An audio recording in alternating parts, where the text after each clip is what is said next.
Mislim da tu ima pomalo tih tendencija izneverenosti sa stanovišta srpskog razumijevanja i Crne Gore, koji mnogi doživljavaju kao cjelinu. Znači, to su potpuno jedne ideološke formule koje imaju političku upotrebu, ali njihove posljedice mogu da budu opasne. Znači, u jednom takvom ovome miljeu dođete do toga da za neki 20 godina dve trećine Crnogoraca ispari. Očigledno, u posljednje vreme su narušeni definitivno odnosi između dve države, a između samih naroda, i to nekome očigledno odgovara. To ne vodi ovo društvo na put onih vrednosti na koje se deklarativno zalažu sve države na ovome Balkanu, a to je na ovome Zapadnom Balkanu, a to je pristup Evropskoj uniji kao državi građana, ravnopravnih i prosto rečeno otvorenih društava.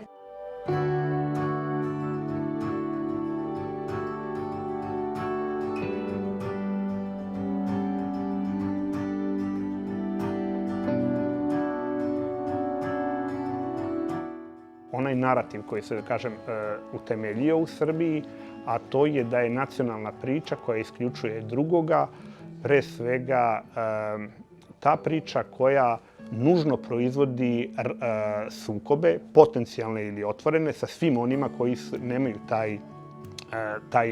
taj odnos nacionalne utemeljenosti, već grade svoj identitet na jednoj građanskoj pravnoj ravnopravnosti, gde je nacionalno osjećanje, prosto rečeno, osjećanje pripadnosti koje svako od nas ima i koje može biti intima za svakog od nas. Istraživanja su nam pokazala da ljudi, građani Srbije, počinju da menjaju stavove o Crnogorcima, da imaju negativne stavove o Crnogorcima, da ne žele da im...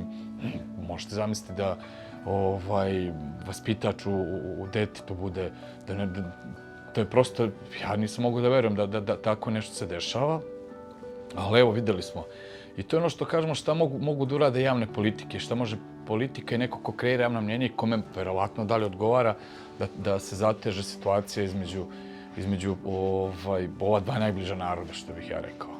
Druga stvar koja je u samom istraživanju meni bila zabrinjavajuća, a to je da to jedna vrsta te zatvorene priče po pravilu kao reakciju stvara to da i druga strana sa drugim nacionalnim identitetom, protiv kojeg je onaj prvi usmeren, opet rađa animozitet prema ljudima koji se osjećaju, recimo, Srbi ili već na koji drugačiji način, to je potpuno nevažno. Mi znamo da ovo nije područje gdje su, recimo, Crnogorci ili koji su do 2006. godine bili, kako da kažem, rado viđeni, jer jednostavno je postala zajednička država, niko nije dovodio u pitanje bilo koje pravo crnogorskog naroda. Postojiš pitanje šta se to desilo?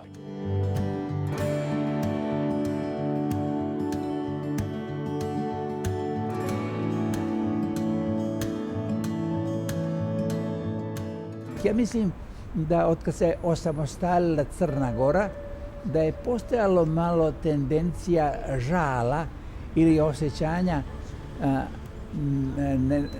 izgubljenosti cjeline Crne Gore i Srbije, koji su mnogi doživjeli kao isti narod, istu državu i tako dalje.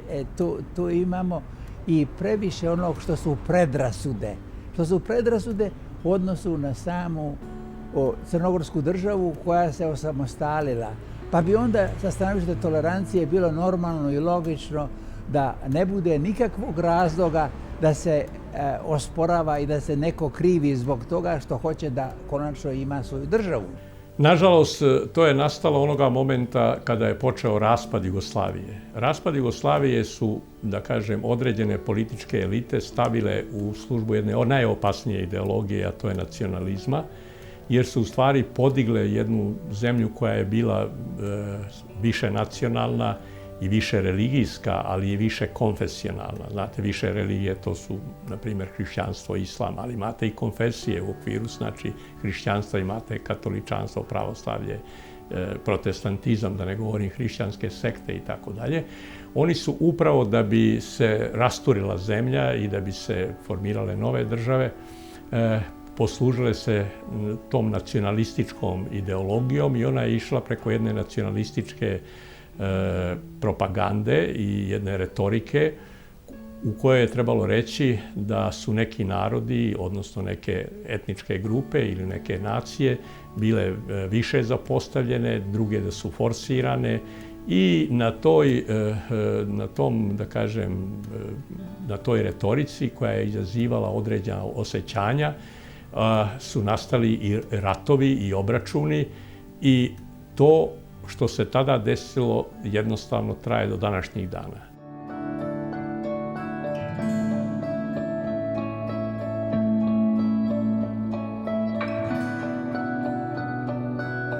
Menjaju se udžbenici. Definitivno se na drugi način tumači istorija. Vi imate istorijske izvore koje treba da citirate, ali vi nemate priliku da negde neko iskaže svoj stav. U udžbenicima istorije menjate pa kažete da je, ne znam, Duklja bila kralj Bodin, kralj Mihajlo, su to bili srpski kraljevi, srpska dinastija. To nikad niko ne govori osim ovde. To niko, ne u Crnoj Gori, to nemate ni u jednoj istoriji bilo koje da neko to kaže. Zašto? Čija je to potreba? To nije sad samo prema Crnoj Gori. Mi to osjećamo zato što smo Crnogorci i doživljavamo lično kada vas neko negira. Druga stvar, moraju ljudi znati osjećaj pripadnosti jednom narodnoj naciji. To nije nešto što vam je genetski. Znači, to ne postoji neki genom, pa ti si ovo, ti si ovo. To je jedan, kako kažem, društvena pojava koja se kroz godine, vekove menja, stvara, umire. To se dogodilo i sa nekakvim neznanjima. Neznanje su tu i o tome da je postojala 20. godine autokefalna Crnogorska crkva. Ovdje se to ne zna. Prosto ovdje već sa pozicija onoga što je Srpska pravoslavna crkva imamo jedan talas koji na neki način hoće tu homogenizaciju. A onda mnogi koji su u tendencijama da se ostvari srpski svet ili celovit svet, na neki način vide i Crnu Goru kao deo te celine. A drugo, negdje mnogima smeta i taj crnogorski jezik, jer tu su napravljene razlike gotovo minimalne i beznačajne, ali kad su Bošnjaci napravili jezik, kad su napravili drugi, treći, po uzoru na naciju i s obzirom na naciju ili nacionalnu državu, onda se to desilo u Crnoj Gori. Tako da ima i tu nekakvih malih otpora i nerazumijevanja. Znači, to je jedan projekat koji je faktički u okviru Ujedinjenih nacija pokrenut i neka nepravda istorijska, kako se to u Crnoj Gori smatraju, ispravila iz onoga što se desilo posle mirovne konferencije u Parizu, posle Prvog svjetskog rata, kada je Crna Gora izgubila svoju državnost. To je povratak državnosti. Upravo u Srbiji mnoge političke elite, nažalost, ne samo tadašnje vlasti, nego i opozicije, posebno oni koji su desničarski orijentisani, to nisu nikad prihvatili, niti prihvataju, niti danas prihvataju. I oni sada na tim podelama i dalje insistiraju, pa su između ostaloga uspeli da naprave velike podele u okviru same Crne Gore. I ovdje se to prosto jednom propagandom na jedan emocionalni način širi i stvara se jedna vrsta netrpeljivosti. Ali opasno je ako se to stalno održava, jer onda može se na osnovu toga da nastaju opasni obrasci koji dovode ljude u diskriminaciju, a da ne govorim kakve se posljedice kod određenih ljudi koji su netrpeljivi, koji su, da kažem, isključivi, može da napravi u životima drugih ljudi, od poslova pa nadalje.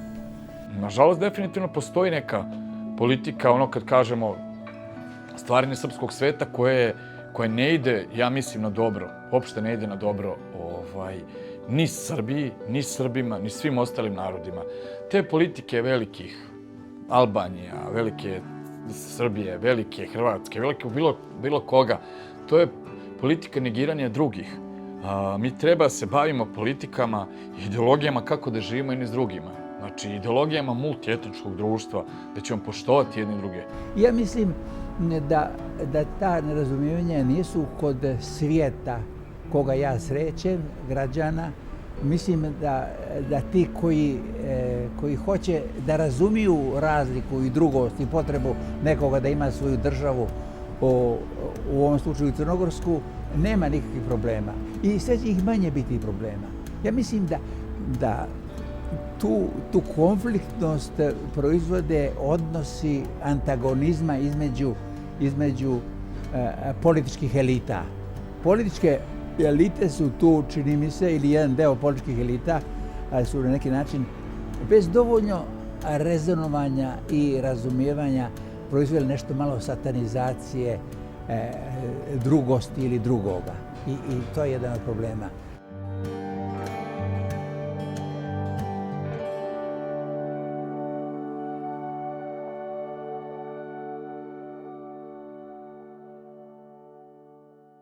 Imajući u vidu bliskost, imajući u vidu porodične, imajući u vidu mnogostruke veze koje imamo, ekonomske, sve druge, da bi na prvom mjestu trebali da tražimo sve moguće načine da odnose sa Crnom Gorom ne samo unapredimo, nego da ih znatno razvijemo i da oni budu na polzu. Znači, to je meni bio najveći, kako da kažem, najveći značaj ovog istraživanja u tome da mi sebi pokažemo jednom da moramo priznati u tome da moramo priznati to kao znak neke za zalog neke kasnije buduće saradnje, buduće neke politike koje bi imali na nekom višem nivou, da mi jednostavno u ovom trenutku imamo previše predrasuda prema nekim narodima, a prema Crnogorcima posebno. Mi smo državljani Srbije, naša država je Srbija, ali smo nacionalno Crnogorci. I nama je u interesu da odnosi između ove dve države budu dobri, skladni, da poštujemo jedni druge.